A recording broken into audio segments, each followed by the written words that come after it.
Hello and welcome. It is July 12th, 2024. We are in active MathArtStream number 4. Today, joined by Kirby Urner. Kirby, please begin. Okay, thank you for having me, everyone.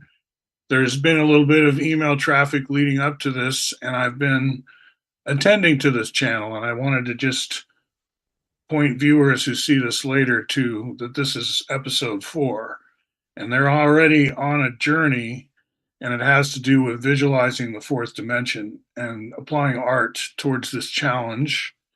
And it's kind of a puzzle piece that Daniel knows, that I know for sure. I don't know if everyone knows, but there is kind of, I feel in the hiker metaphor that you've climbed pretty high now, and here's an overview, a view of like a neighboring or adjacent space where 4D is also important, fourth dimension, etc. Now, I know there's some Wittgenstein knowledge around here, so Operation Duck Rabbit is an allusion to the kind of gestalt shift you need, and I just drew this. It's very poorly drawn. I have a doofy style of drawing. I'm influenced by Mad Magazine, I think. And the rabbit looks kind of sad. You can see his kind of wiggly mouth. That's just trying to do feathers on the back of the duck's head. I was trying to like compromise there. So it's both a duck and a rabbit. And this is one of the easy ones, right? There's a lot of these that flip at you. Like this one, it's easy to go back and forth between the duck and the rabbit, but some of them, you just can't do it. People try to help you, they coach you. Well, look at it like this, and it doesn't help, right? You can't see the old lady or whatever they're trying to. So that is a challenge, and it's part of what it means to kind of ease into some new field. You have to develop the gestalts associated therewith. So the outline of what I plan to do, real quick, duck rabbit, kind of drawing from my Wittgenstein background. I had Rorty, who's into pragmatism, as one of my thesis advisors. I did have to write a thesis, even though I was just an undergrad at the time, and defend it, and blah, blah. But I wrote on the later Wittgenstein, right? There's two Wittgensteins for those who aren't familiar. He's got sort of an early philosophy and a later philosophy. So, on that note of how things evolve, how we don't end up where we start necessarily, this picture shows what I'd call Euclidean geometry going forward in time. And it kind of forks when they realize, oh, the fifth postulate, we could mess with that. So we can have non Euclidean geometry in that sense. And relativity kind of comes in around there. I'm talking about Einstein. Euclidean continues. And I'm forking off another namespace, as I call it, Synergetics, kind of more off the Einstein stuff than off what I call extended Euclideanism, which is ND Hilbert space, fourth dimension, as another spatial dimension, not time. There's a difference. So there's three namespaces here. I'm drawing a triangle. I'm saying these exist and come and go. So namespaces is like a shop talk, a context, or as Wittgenstein would say, a form of life, a grammar, like chess versus checkers. They come with a whole different world, not just the games, but the tournaments, how it is. And then look more at some of the Bucky stuff. What is it? Now let's start with the language game. Since y'all are math fluent, don't feel bad about just starting with some notation. In this culture, let's say these are like Mongols in the Himalayas or something. Let's say we unearth this archaeology. This existed at one point. And instead of negative numbers and positive numbers, they decided to add another tuple. So the negatives, they've got a 1 to the right. Now, this may look bad. It's like, well, no, if it's on the right, then the tuple should be the rightmost tuple and blah, blah. So you could flip it, whatever. Don't overthink it. And then the same culture, when they want to get to a plane or a flat space, they do it like this with 3 fences, you could call them, reference lines, what we'd call vectors or rays or whatever. And you can see how if you have a dot in this part of it between A and B, just using vector addition, right? You only need so much A and so much B to get there.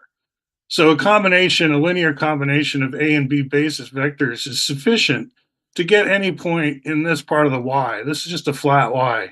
There's no perspective implied here. There's no 90-degree angles. It's just a y flat on the plane.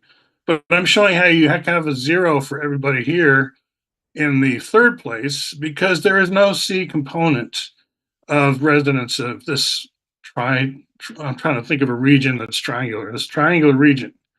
Then we go to the quad version of it, where we divide space into 4 quadrants. Again, we add another coordinate for the new vector. And by the way, there is a good example of using a Y on a surface, and that's the Jodie Foster very large array. I say Jodie Foster because she's in a movie where she talks to aliens through this or something like that. But there's a Y, so there's a way of thinking about the.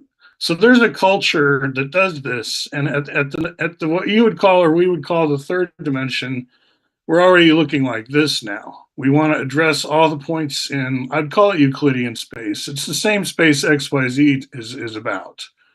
But we're using tuples. We're using 4 tuples instead of 3 tuples, and we don't need negative numbers here because we've dealt with that issue in a different way. It's still got all the same properties, however, of vector addition, linear combination. This spans XYZ space. You could say everybody gets a 4-number address, unique.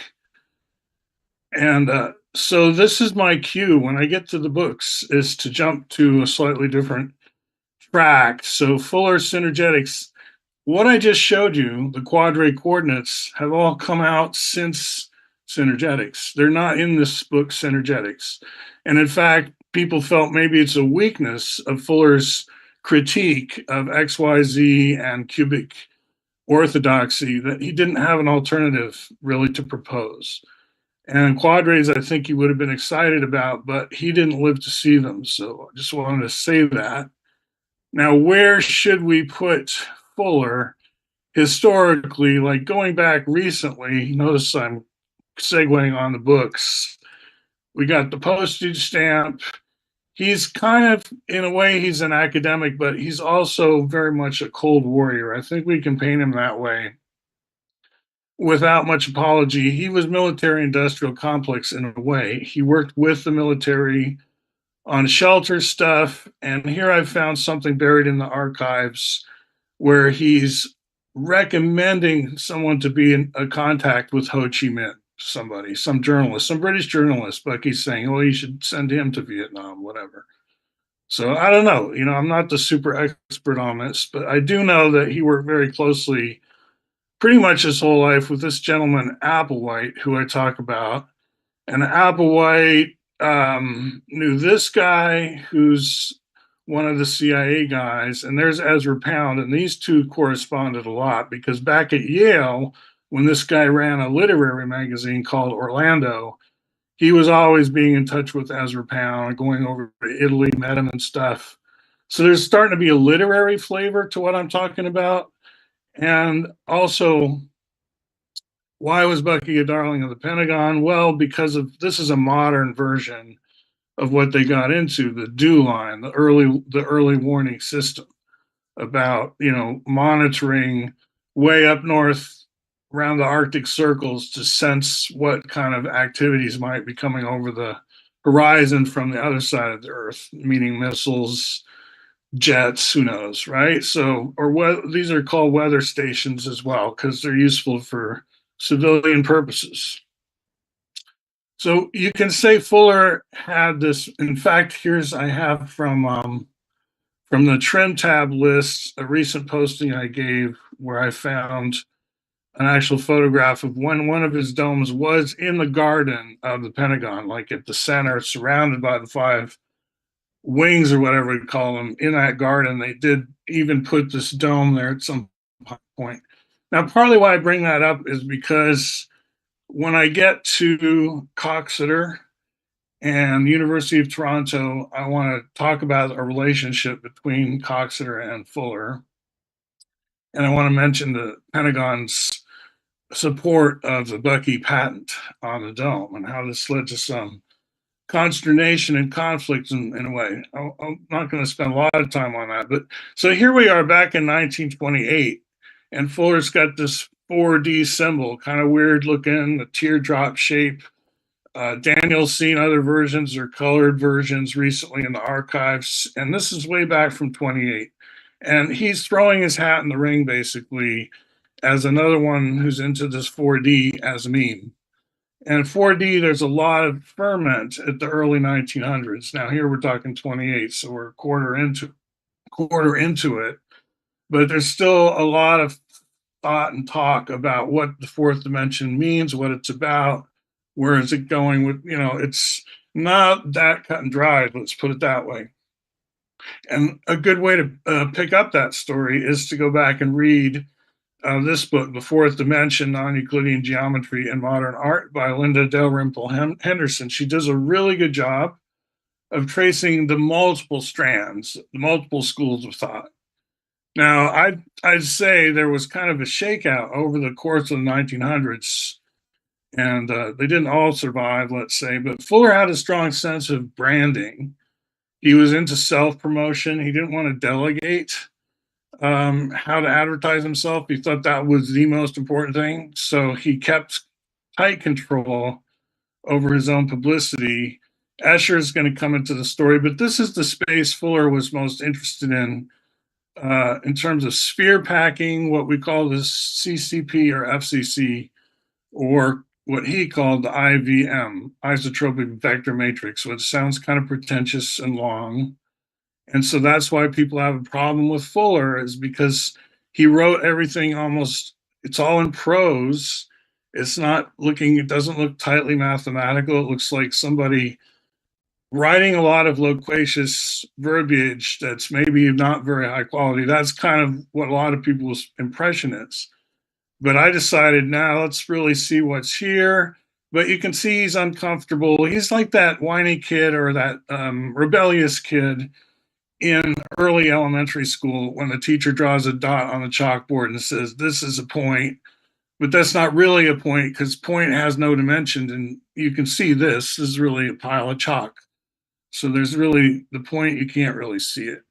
And, the kid raises their hand and it's like, so if I can't really see it, how do I know it's there? Whatever. They get into some stupid argument with the teacher, right? And Fuller's like a guy who continues that argument, even into his 70s and 80s.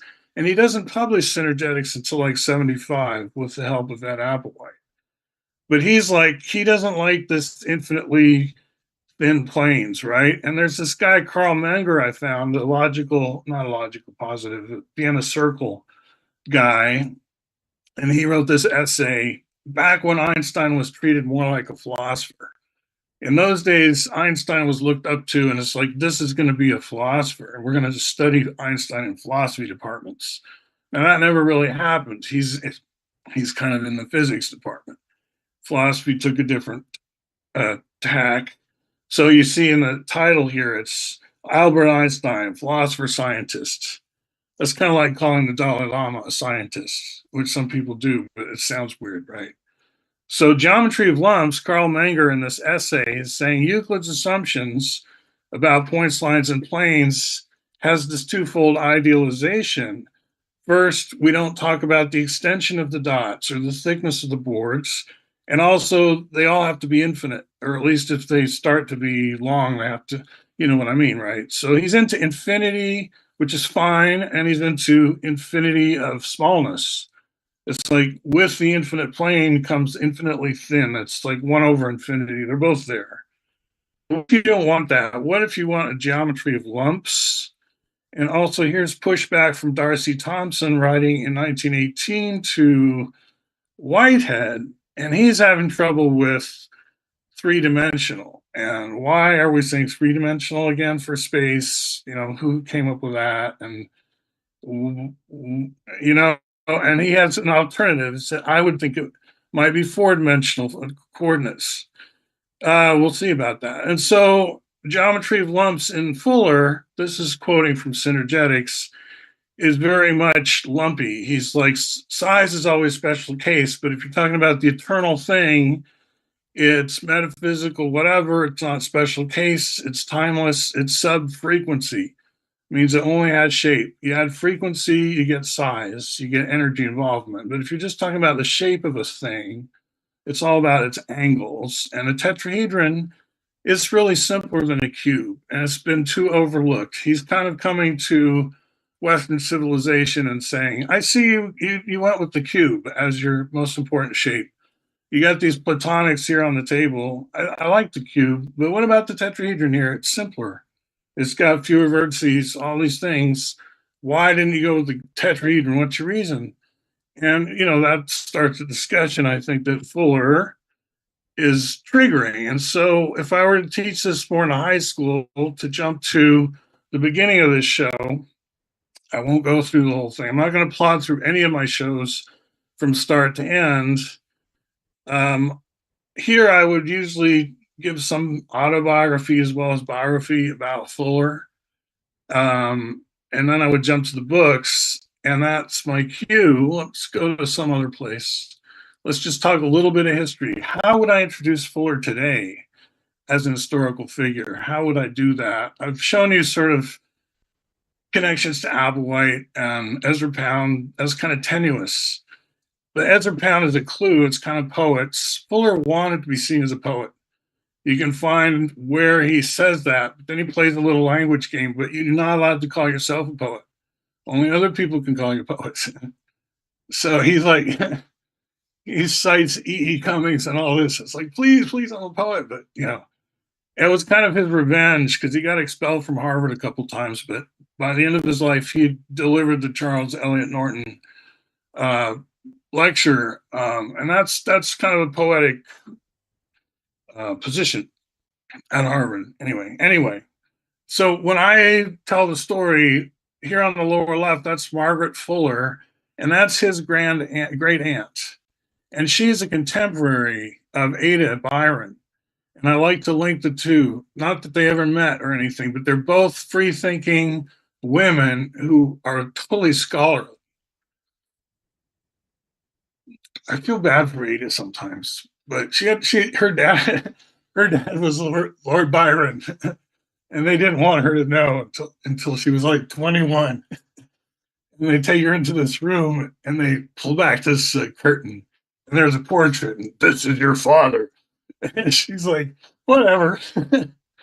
Teenager. It'd make a good movie. Anyway, continuing.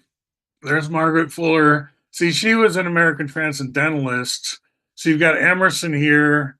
This is a time when Harvard is turning from Unitarian to transcendentalist, you could put it that way, with influence from Kant through Coleridge and people like that. So it's a drift in American philosophy to become what we call transcendentalists. Nietzsche really admired Emerson. Nietzsche lives later in time. He's looking back.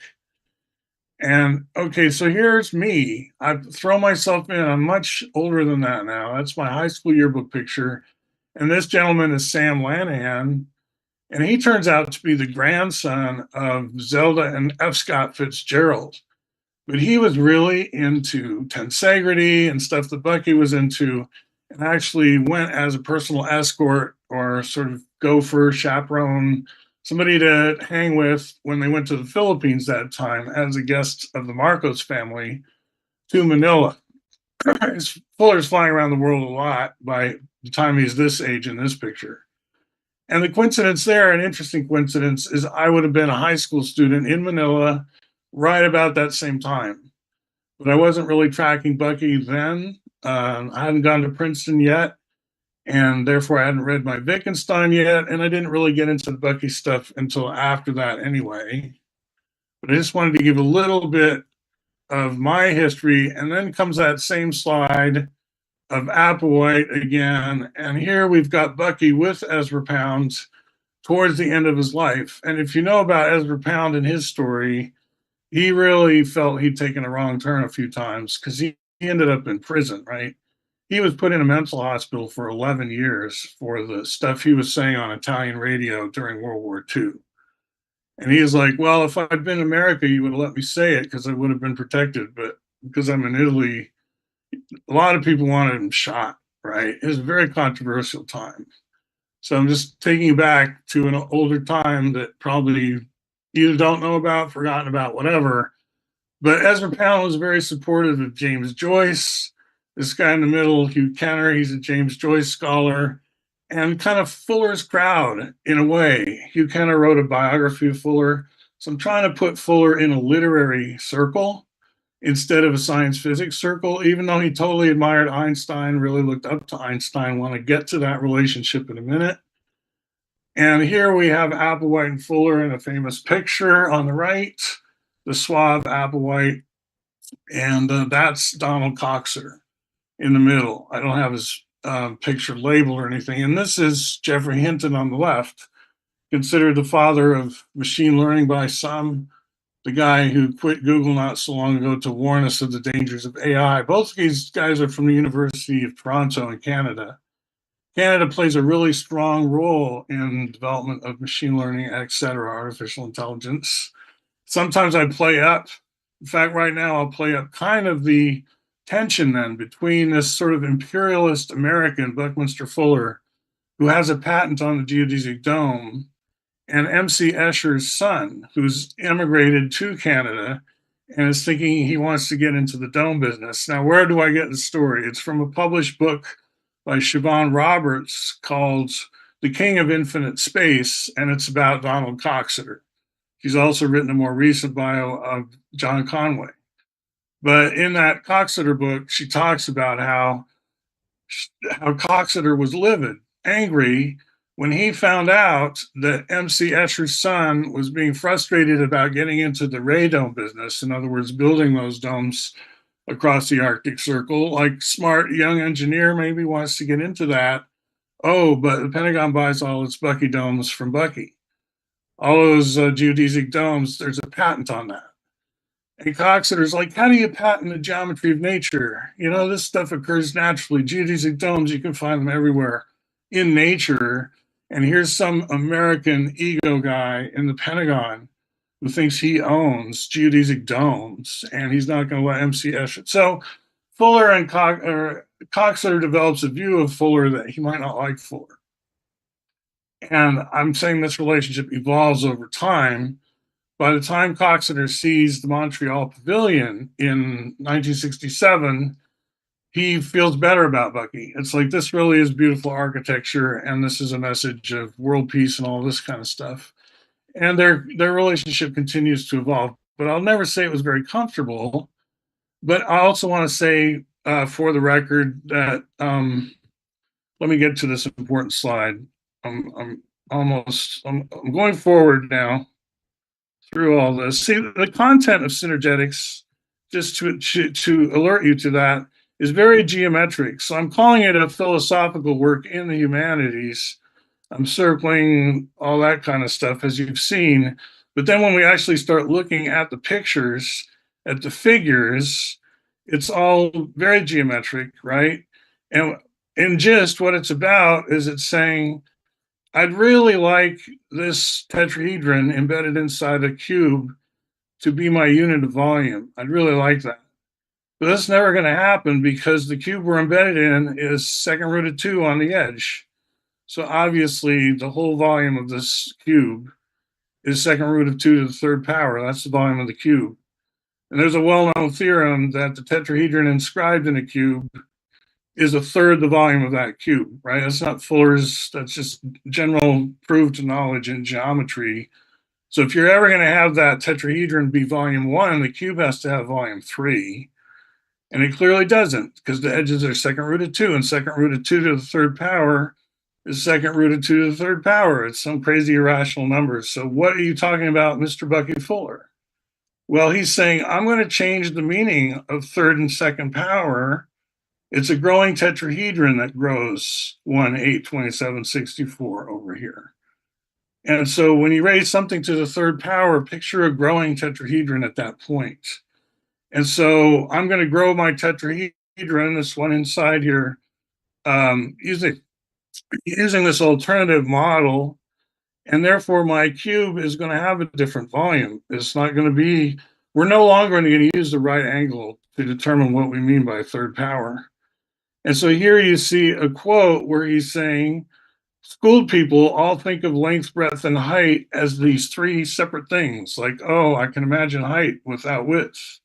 Oh, there's width, no height. Okay, swap them. Okay, now there's height. You know, what's the difference? can you really imagine them separately?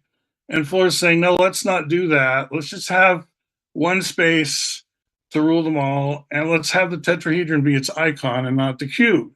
And it has four faces, very pronounced four. You can get three out of it by drawing Z's along the edges and stuff. 1, 2, 3, you get a Z. Two Z's make a tetrahedron.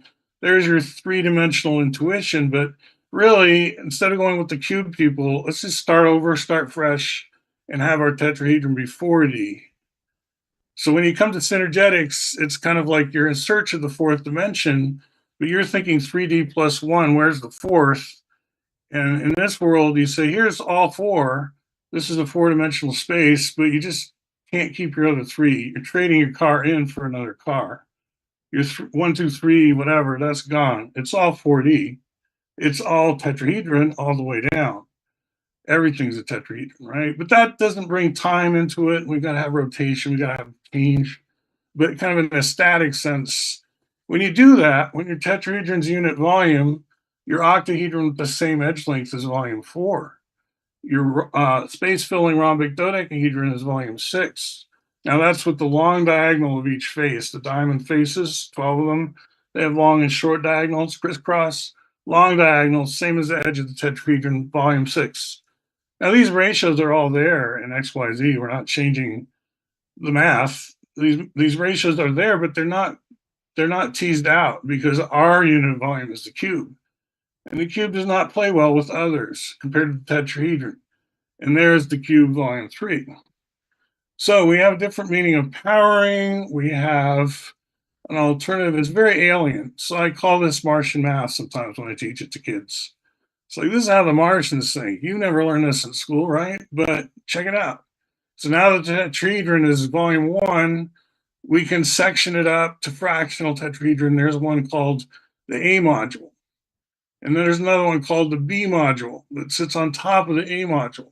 And those two together, if you take the left and right A and add a left or right B, can make what's called the mite, which is a space-filling tetrahedron. And you may have heard that tetrahedron don't fill space. Well, that's true of the regular tetrahedron, but there are various irregular tetrahedra that do fill space. And this is where Fuller overlaps with, I would say, everyday conventional math. On the left side is a page out of a math journal, Journal of Combinatorial Theory, and this is about, these are the plane nets of tetrahedra that do in fact fill space. And along the bottom there are the names they would have if we were in the namespace of synergetics. And the edges all match because edges don't tell you, I mean, you can expand it. The shape is all that really matters here. Okay, so the last thing, back to the quadrate coordinates, is how do we support this intuition that space is four-dimensional with something like the XYZ coordinates? So imagine you're in high school. I'm talking to you and you've just learned a lot about XYZ. I show you this jack. You say, yeah, that's what we've been learning about. The XYZ coordinate system looks like a jack. It's got the positive and negative of each of those three number lines, blah, blah. And what we're using now over on the right is the caltrop instead. In a way, you see, it's more economical. It's got fewer spokes after all, right? I mean, everyone wants to say three-dimensional is the simplest world, but when you look at the apparatus that comes with the XYZ, it's not as simple as the caltrop. So, you know, let's at least question it. Let's check it out. Let's go further. So the thing is, we can build the XYZ coordinates from the quadrates. It's not an either or thing. And that's the important aspect of all of this, is that synergetics does not negate the old normal way of thinking. XYZ is here to stay. We're always going to have that. I'd call it the Mahayana of math, the Hilbert space math, Euclidean math, the E that I talked about back in the beginning here. So where are we in my talk? Quadrats. I have quadrats implemented in Python, so students can download them and play with them interactively. What that looks like using today's technology is something called Jupyter Notebooks. So here's like the source code for quadrats. And you have also source code for tetrahedrons, right? I can express the vertices of tetrahedrons using quadratic coordinates if I like, or I can convert back to XYZ, doesn't matter.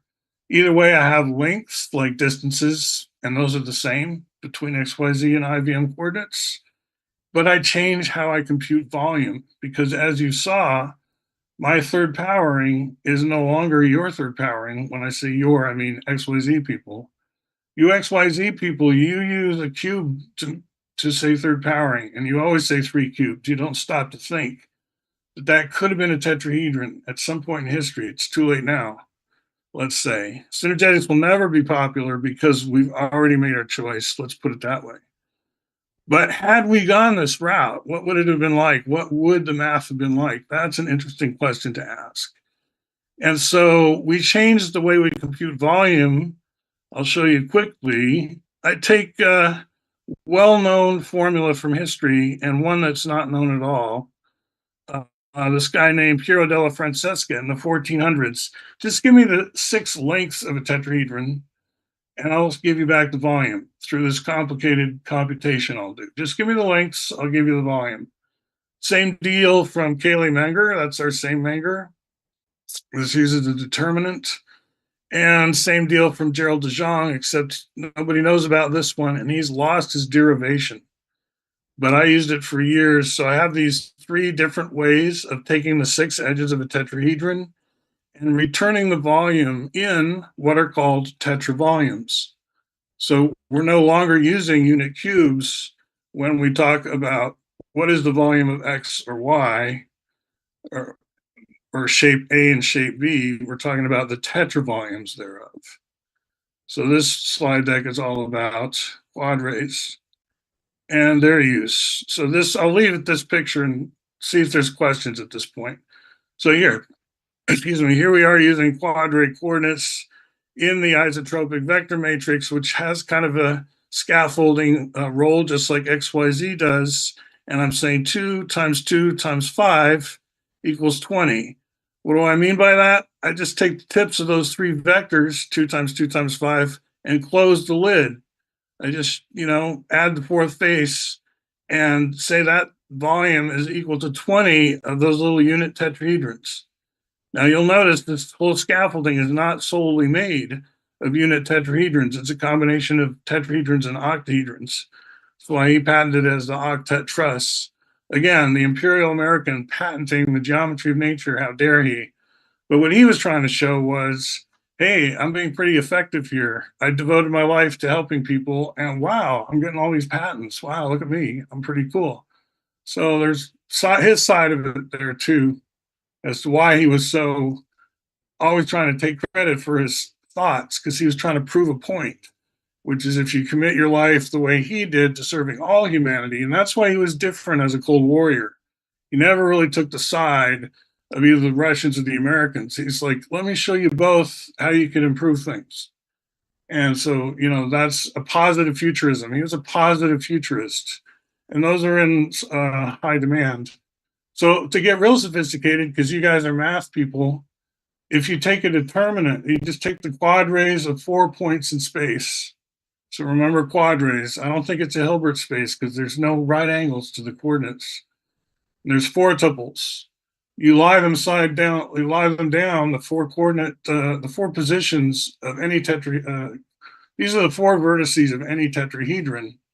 Compute this determinant, take 1/4 of that, and you get your IVM volume, your tetrahedral volume of that shape.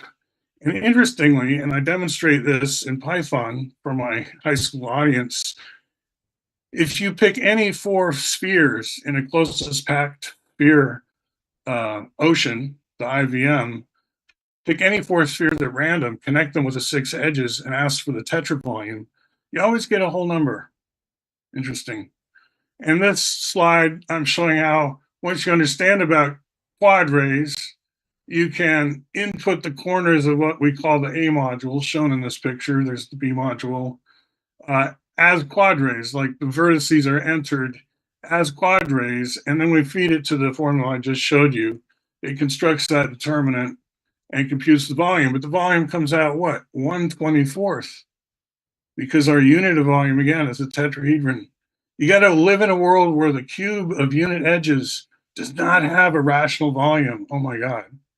Oh my God. So my view is, as a liberal Wittgenstein kind of guy, both these worlds coexist, namespaces coexist. It's not a big deal that Fuller's over here on the side with his subculture evolving this whole different way of thinking and talking that uses a lot of the same words. Because in the end, we all want to use the same words. You'll find philosophers who say things like, if you don't mean what I mean by gravity, then you should be saying schmavity, right? We get to use the real word, right? But what I'm saying in my slides here is we all want to use the word vector. So when I have this little acronym is like, everyone wants to rule the world. None of us want to deny ourselves access to these key words. And the way we solve that in Python is we create what are called namespaces. They solved it in Java as well, but it's a way to create sandboxes where we all get to use the same words, but we don't have to mean the same thing. There's no one namespace to rule them all. We didn't need that. We don't have it. Okay, that ends my talk. Sort of, in a way. Y'all can ask anything. I got the Cheshire Cat in there. The thing about dimensions is when we say they don't exist independently of each other, that's the kind of the critique going back to that slide. We're saying you can't have height without depth. Like, can you? I mean, the book Flatland has been very, very, very influential, and we convince ourselves that we can be two-dimensional in that. But what is that really like? Aren't you looking down? If you're looking down on a square, you're in space. You're looking down on a piece of paper. So forget that. You know, you can't actually collapse what I call res extensa into two dimensions experientially. This is what Fuller's saying. It's all there all at once. And if you start from there, how does it get to be 3 and not 4? And so for it's an odd to feel that somebody would debate you that when you say space is three-dimensional, what we're used to is take that for granted. Duh. We learned that in elementary school. And now you have adults coming in the room and saying, well, we're going to say four-dimensional because we like the tetrahedron more than the cube. It's like, well, that's weird. Not used to that. But I would say, therefore, make it seem like an Asian thing. I use a Sanskrit here, dependent origination. All the dimensions are there at once. You can't have one without the others. There's no height without breadth. Anyway, that's kind of the rhetoric you want to sample. And my what I'm saying is you don't have to give up on any of these. You can always switch between them. None of them are going anywhere. It's not like, oh, which is right? Which camp am I in? Do I have to be a champion of one or the other? It's no. I'd use machine learning. I love the 3D stuff. I teach that stuff. So these are the three namespaces I'm talking about. And just to recap the relationships, Fuller really admired Einstein and wanted to write a book about Einstein. He called it 9 Chains to the Moon. And this is early, before the atomic bomb. This is before Oppenheimer. And Einstein, everyone's endeared with this Einstein guy, including Fuller, but it doesn't have the ominousness yet. And Fuller writes kind of a lighthearted book called 9 Chains to the Moon, which got Arthur C. Clarke's attention at some point.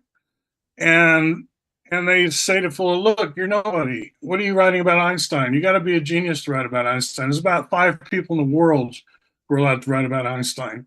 Who do you think you are? So Fuller took the, not to be so easily discouraged, he sent his manuscript to Einstein. And he got a call, and he gets to go to Einstein. And there's this play about Bucky Fuller. It's a monologue play. One actor does the whole thing. But the scene where he's ushered in and he gets to sit down with Einstein, it's like Fuller is starstruck. And Einstein is like, young man, you surprised me. I never thought there'd be anything like practical or interesting to say about my work, in the everyday world. But here you've shown blah, blah, and you have my blessing. So Fuller got to be on the list of people who could write those kind of books. It's not very technical. It's, 9/10 the moon. He admitted later he was drinking a lot of the time when he wrote that, but it's a really pretty interesting book. So the relationship between Coxeter and Einstein, I'm saying, given three people here, let's get to their relationships. Coxeter is at pains in this quote to say, my way of doing 4D extended Euclideanism is not the same as Einstein's. Let's not confuse them.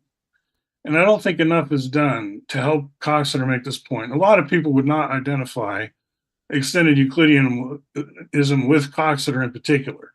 I mainly do that because University of Toronto, but also because Fuller dedicates his Synergetics to Coxeter. So I've used that in my shop talk to use the name Coxeter is to stand for Hilbert space, Euclidean extended Euclidean, any number of dimensions, whatever, ND geometry. And he's saying this is not the same as what Einstein is doing with Minkowski space, stuff like that. So he's eager to make the distinction. And what I'm saying is once you take him at his word that those two are different, then you've realized that 4D can appear in these two whole different namespaces and mean completely different things. And that can be very confusing to a layperson if they've not encountered the doctrine of namespaces. Now, thankfully, they're learning Python in droves. It's getting easier for people to tease apart the fact that when I say vector or God or something, it may not be in the same namespace as we're used to. So once I've got room for two, it's easier to wedge in Fuller and say, yeah, but he published late, people didn't learn about him. And so that's why he's very obscure until you came to our very elite school in the Silicon Forest where we do teach this stuff. We kind of make fun of other people who don't, right? This is my bookshelves as current. So I just took these pictures recently. You can see I've got a little bit of category theory there with Chang's book. I'm studying that language because I kind of want to know how this can be translated into category theory. The so-called BEAST modules, B-E-A-S-T, those are just tetrahedral wedges. I've already shown you the A and the B. This is the S. The S nestles between the octahedron of volume 4 and its contained icosahedron. And there are 24 S modules added to that icosahedron gives you the octahedron. Again, this nesting relationship is not new with Bucky. Bucky's basically saying, don't just throw the polyhedra out on a table unrelated to each other. Their full didactic value comes from converging them into some kind of nest. And a lot of people have had that insight. It's not enough to have polyhedra. You want to see how they relate to each other. So we do that. We have this concentric hierarchy of polyhedra. So there's the S modules in terms of a plane net. Again, this is directly from Synergetics.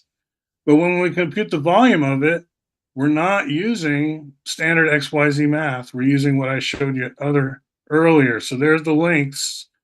And when I get out the volume, it's going to fit in our volumes table. And we can express that volume. The volume in tetravolumes of the S module is phi to the negative fifth over 2. So we have a very phi-based, very interesting, there's the S module, 3D printed. Phi up, that's S, and then edges expanded by phi, so volume up to the third power. So the BEAST modules is where we are, and here's our volumes table overall, right? Sort of the tetrahedron is 1, and I'm using very high precision, not just floating points, and I'm using actual algebraic expressions out on the right. So our icosahedron is valued differently. All the volumes have a different value, but there's a constant ratio between them called the Synergetics constant. So when you go from the XYZ world to the IVM world, all that changes is somehow the model of third powering, and then all your volumes shift, but by a constant value. So it's really very, very simple. This is not tough stuff. That's partly why it can fly in, say, high school level. But there might be a way to introduce category theory, let these modules, these wedges morph into each other. The A turns into the B. These A, B, and T, by the way, all have the same volume, 1 over 24. And then there's the E and the S. Those are the 4 of 5 modules, tetrahedral wedges that we study once we've absorbed a little paradigm of unit volume tetrahedron, concentric hierarchy, like that, then we break the tetrahedron into pieces, shatter some other stuff, and we get these vocabulary of 5 basic wedges. And I kind of showed you how 2 of them, the A and the B, can be used to make the mite, which is one of the space-filling tetrahedra, known to conventional XYZ math world, but by a different name. Well, it's a lot about nomenclature. Who dares to call the A module an A module? And can we call it something else if we're not interested in getting Fuller's name in further circulation? We must stop use of A to mean this A module and so forth. Thank All you, right. Kirby. Yeah. Shanna or Dean, go for it first. Dean, feel free to take it away if you want. You want me to go? Oh, you go first. Okay, yeah, Kirby, just thank you so much for that incredible talk. Yeah, we could start some categorical, synergetical, thinkings. I had a question. If you go back to the geometry of lumps slide, Sure. where that was. Just have to make the right slide deck. Yeah, sorry. Down, I'm almost there. That one. Let's see. I think more with a systematic character of prime thinkability. Where's that one? This one. Yeah, where you have the actual like 107 1.00, the kind of Fuller slide. Oh, a Fuller slide. Got it. Okay. This one. Yeah, it says geometry of lumps in the first thing. Oh, okay. I got you. The prime thinkability. Yep. No, you're right on. Totally good memory. Very cool. All right. No, I know that's not it. Let's just go one by one. I can totally ask it without the thing if you want. Yeah. There. Okay, cool.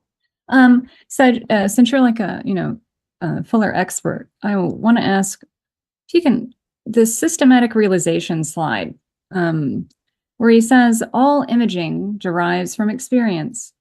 So since we're sitting here talking about math art fronts, I want to know what you think that is, what you think he's doing with that. Could you have an image without an experience? Because he's adding frequency to what he calls the, mathematical, undemonstrable something. So just wondering what's your take on all imaging derives from experience? Well, I think if we took away what you couldn't get from experience, like we can extrapolate from experience. People say I can experience a perfect circle, and then you close your mind or close your eyes and say, I'm doing it right now. I'm now picturing a perfect circle. And it's like there's no one really there to contradict you, or there's no peer review in that sense. I'm thinking he means public. He means we all get our private authority from shared public space. So if you think you see something that's totally non-experiential, how are you going to communicate it? And at some point it becomes experiential. It's like our experience in math is very strong, right? It's not like we don't feel and sense, right? So that's experiential too. So when I say experiential, it's not about discounting other than visualization, which he associates, by the way, with Euler. He associates the spatio-visual imaginary. You could call that Eulerian in a way, just for fun to try that on. And then the visceral, like when you just tactile feel, like your emotions, you can almost say, that he associates with Gibbs, tactile, vectorial energy flows of that, kind of being on a roller coaster, visceral sense. Anyway, just extrapolating. It's a language, partly why it's 2 volumes. And there's also a Synergetics dictionary, 4 volumes, all done with help from Applewhite, who would collate everything Bucky said, because he did have, I would say, kind of unmoored meanings for his words, not just frequency, not just what you're reading here, But when he talks about radiation and gravity, it's like you say, wait a minute, this is your own private language, isn't it? And in a way, yeah, and in a way it is. It is. That's partly Daniel? it. Yeah, Daniel. Yeah, on that quote, just a few possible active inference connections. All imaging derives from experience. So that's kind of like the projective consciousness or the screen type visualizations that we've been discussing.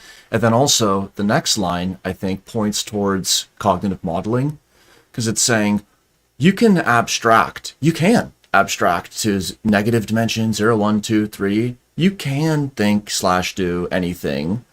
However, that experience will be a cognitive, systematic situation.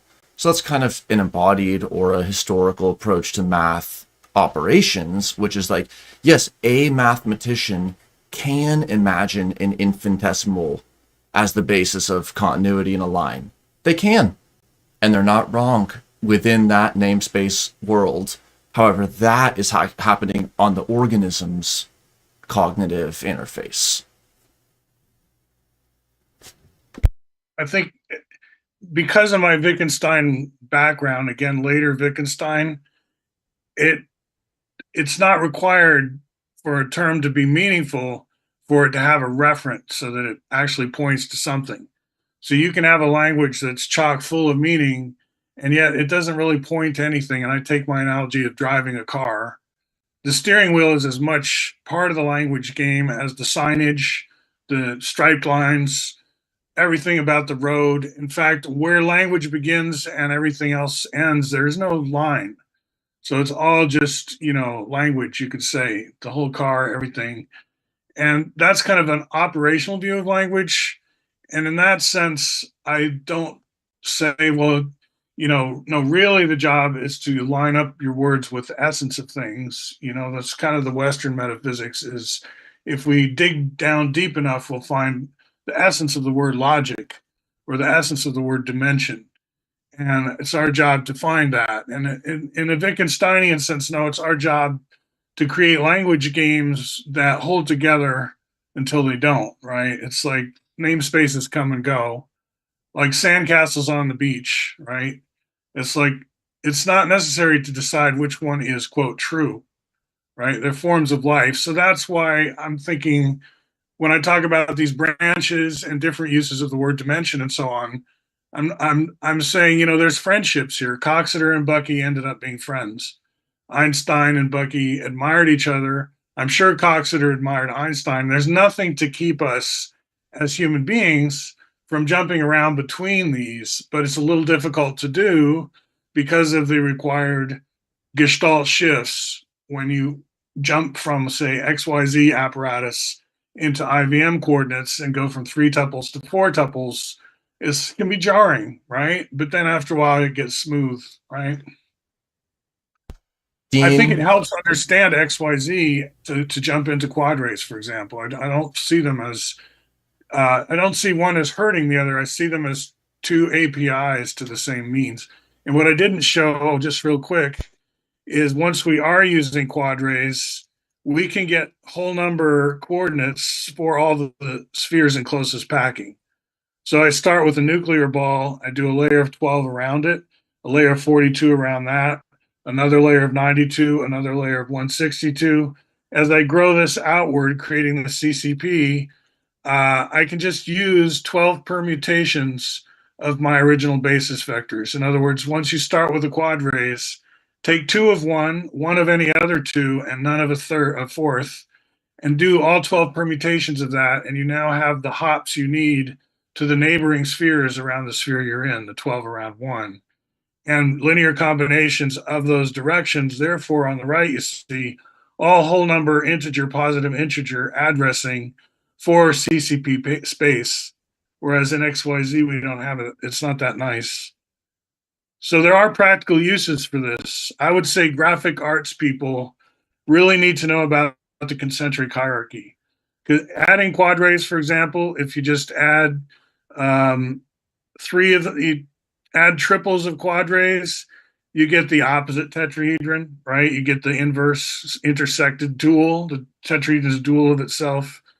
You can get the cubes, vertices from the quadrates. because you've got the dual tetrahedron. So those two together make a cube. Same octahedron, rhombic, dodecahedron. In other words, this diagram on the right says it all. A through Z, all those points can be reached with very simple sums of the quadrats. And I feel like when we jump into the swimming pool, we come out smarter and we're better able to understand X, Y, Z as well. Thank you, Kirby, Dean, and Jim. Well, thanks, Daniel. I have a question for you around, it's a bit of a fork from some of the stuff that you have in the slides here. I'm wondering around the learning aspect of four-dimensional awareness and understanding and acknowledgement. There are a lot of relationships out there. I'm sure I have a relationship with the fish swimming around in the lake in front of my cabin right now, but I don't necessarily acknowledge that until I bump into them or whatever. And I think a lot of learning centers on what we choose to acknowledge and what we just ignore or it's put in the background, right? So this isn't a we're all related, we're all one kind of thing. Of course we are, but the learning is in what matters in that particular situation or context in which we're trying to expand or maybe contract our model, right? So my question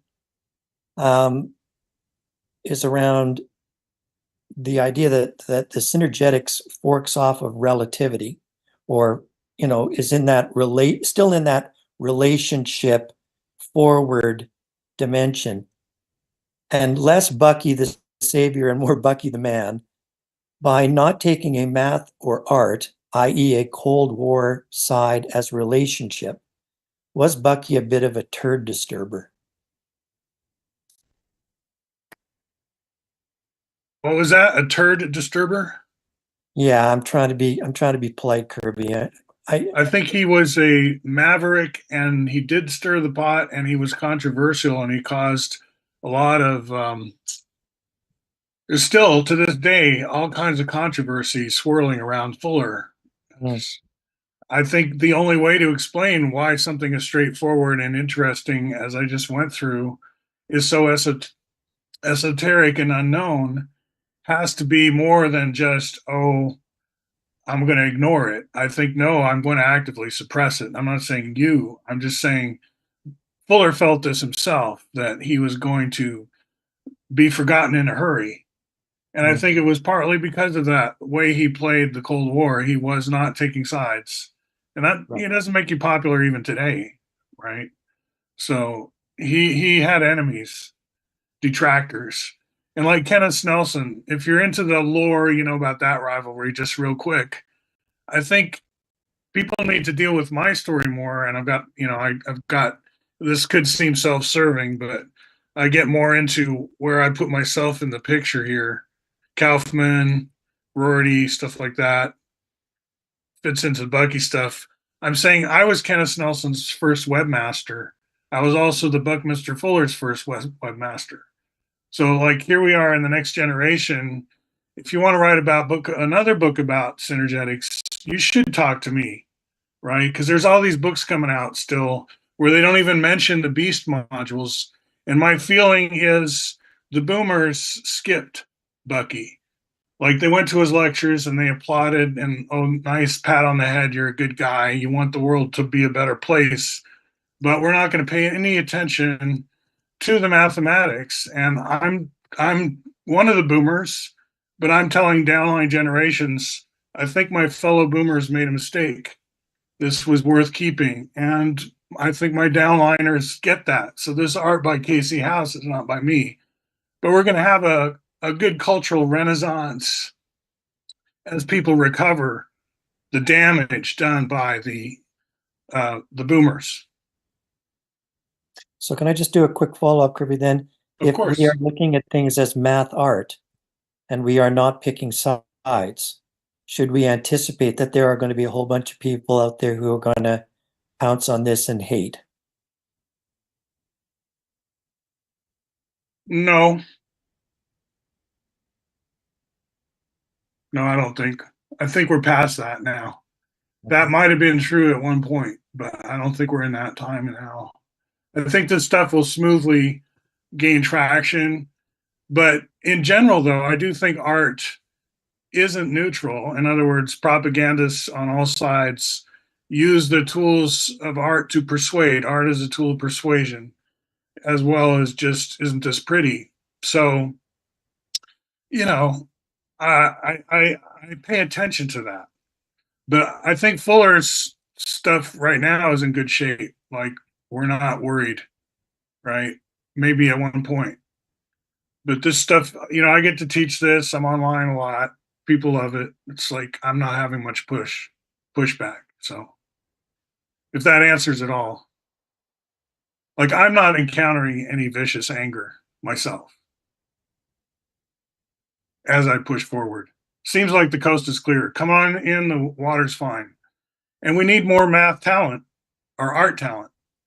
Like Casey House here. I can't do anything quite this pretty. My animations, it's not like it's just me, but like I sense a lack of good computer graphics still around a lot of this stuff. So I'm recruiting. I'm in recruit mode. Hey, if you're listening and you want to help, bring your art skills over here and help us. That kind of thing. Keep our 4D alive in this lineage, right? I love all of these. They're all good. I didn't put S ahead for any reason. I wasn't trying to mean anything, just trying to make room here. And I'm not saying these are the only branches or anything like that. I'm just saying here's a triangle we can make. You can forget about Synergetics. It's not important if you want to take, there'll be enough people. So if you don't want to jump on the boat, don't feel coerced, is another message. While I have the floor.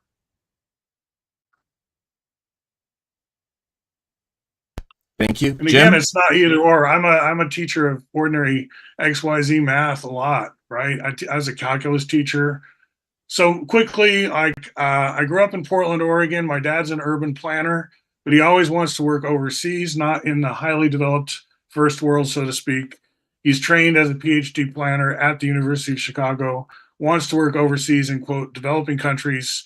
So even though we were settling down in Portland, Oregon for a cushy middle-class lifestyle, when the call came, how'd you like to work in Libya? He's like, yeah, that's what I'm for. Let's go. Now that turned out to be cushy anyway, because the family gets to live in Italy and Rome. So I grew up in Rome through 8th grade, go to high school in the Philippines, go to Princeton, East Coast for a while, and now I'm back in Portland, Oregon. So I'm kind of expat. And my dad was freelance. So sometimes he worked for the US government and sometimes not. He was on the payroll of the Egyptians when they lived in Cairo for years. So after I left the family ship, as I say, they were in the Philippines, I go to Princeton. They keep moving around. So my parents live in Cairo for many years. They end up in Bhutan in the Himalayas, and I go stay with them there for many years. So I have an interesting bio, and I play that card like I want people to use like we use Bucky's life. Bucky knew a lot of people. He was very gregarious, and he didn't mind writing letters to whoever. So a new book about Bucky called Inventor of the Future by Alec Navallo Lee. I see we're about at time here, so let me just end. It's a really good bio. And Alec is kind of a skeptic. He's not an acolyte. He's not doing hagiography for Bucky. This book is a skeptical look at Bucky. And I think that's fine. What it really shows, though, is how you can use this life as a guidebook to the 20th century, and a lot of intellectual history will unfold. So I guess what I'm saying is I thank the mathematicians for looking in on what we're doing, but a lot of what I'm doing here is prepping kids in American history, right? They need to know Transcendentalists, how it goes towards Bucky, and all this stuff's literature, whether you get it in math class or not. But I'd like you to get it in math class, and I'd like math class to use Python, because I don't think we should be teaching math without a computer, but that's just me. I have a whole other shtick on that. Thank you, Kirby. Jim, last question. Thanks, Kirby, for the talk. And I want to ask you a question. So if tetrahedron is the basis unit for a 4D system, then what do you think the 5D system will be, or even higher dimension? That's a great question. In Fuller's own Synergetics, and this is partly why I say he branches off Einstein more than off of Coxeter or off of extended Euclideanism, is Fuller immediately turns to talk of time. When he considers fifth dimension, sixth dimension, he does want the word dimension to continue to do work in his Synergetics. And he's got lots of passages using that word. At one point, though, there's a passage where he says, this word dimension, I'm paraphrasing, is just too slippery. I'm not going to use it anymore. I'm going to use the word power. And then he starts doing stuff with power right after that. And that's a very interesting passage. But he has what I call New Year's resolutions in his writing, where he resolves, pounds the table. I'm never going to say polyhedron again. It's going to be polyvertexion from now on. Yeah, right. You know, New Year's resolution. But your question is, tell me again, if the tetrahedron's the basis, Yeah, what would be the the basic fifth dimension, in fifth you know, for you guys, let me say you guys I don't mean to box you in, but as Hilbert space extended Euclideans, because this is a path you're on, and after this talk, your talks will continue on that path, I think. What's a 4D tesseract? In other words, what's a tetrahedron in 4D? I do the same thing I do with a cube, right? I draw a smaller one inside a bigger one and connect the corners. And what do I call that? If a tesseract is a 4D cube, what do I call a 4D tetrahedron? And why, XYZ people, isn't that tetrahedron important to you? In other words, you really into that tesseract. Why not the tetrahedron in its 4D version? What does it look like? Why don't you talk about that more? Because the tetrahedron is clearly simpler than the cube. You're way too into the cube. That's, you know, coming from an alien, way out there view. Thank you, Thank you. Kirby, Dean, Jim, Shenna. Been fun. All right. A very appropriate and I hope you guys all stay in touch and we keep working on this. We need help. thank you. Thanks, Okay. Kirby. Till Thanks, Daniel. till Thanks, Math Shanna. Art 5. Thank you. Bye.